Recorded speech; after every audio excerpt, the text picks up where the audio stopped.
Hello, I'm Brian, and I'm going to introduce you to an upcoming documentary film. Henry Wilkins and Barry McDaniel are two American businessmen who survived the physical dangers and hardships of working in the post-war conflicts of the Balkans, Iraq, and Afghanistan. Never in their wildest imagination would Costa Rica turn out to be their worst financial and business nightmare, but it was. Introduced to the perpetrator, a Costa Rican national, in early 2010 by an associate who had worked for a U.S. aid agency, Wilkins and McDaniel let their guard down, believing the perpetrator to be a legitimate lawyer, title company owner, real estate broker, and the founder of the Anti-Land Fraud Commission in Costa Rica. None of it was true, and they eventually found themselves in a labyrinth of lies, deception, corruption, and victims of an elaborate land fraud scam, costing them and their investors hundreds of thousands of U.S. dollars.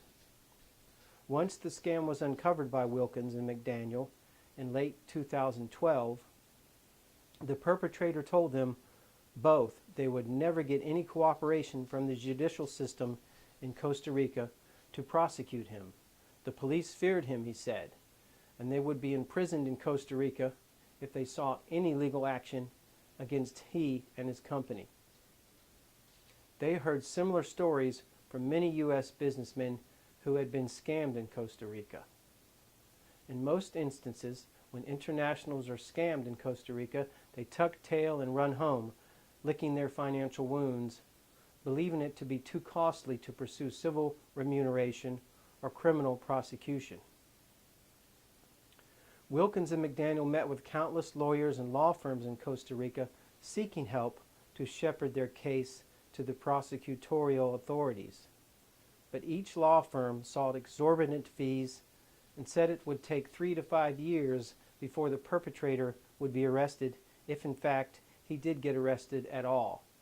These two businessmen, with the help of their investors, took on the scam artist using their network of contacts and the legal system in Costa Rica. It helped that one of the businessmen, a former cop, was used to investigating white-collar criminals. But it was a long, hard battle to keep pursuing the case when both men had spent all of their money and almost destroyed their personal lives in the process. Through tenacity and hard work and nearly bankrupt, these two businessmen are about to see the scam artist arrested by Costa Rican authorities. This story is about not giving up and doing the right thing, even to the point of tremendous personal financial loss, in order to bring a rogue criminal without any trace of conscience or decency to justice, and preventing him from hurting others financially. He was even bold enough to donate some of the stolen funds to charities, soccer events, rodeos, assisted living shelters, and he even hosted elaborate parties with open sexual activities. He refurbished his mother's home in San Jose with some of the funds and rented fishing boats and bought vehicles right in front of the two businessmen. Unbeknownst to them, it was their money he was using. The film they plan to make will chronicle the entire scam, filming places and events in Costa Rica, including the upcoming arrest, live.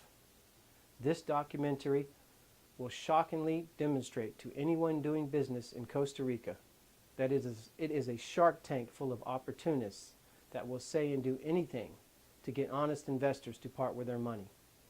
Wilkins and McDaniel have experienced cameramen, producers, and writers that can make this documentary an instrument to tell a compelling and shocking story, saving future investors millions and providing the necessary tools to let victims of Costa Rica scam artists fight back, just like Wilkins and McDaniels did, and win.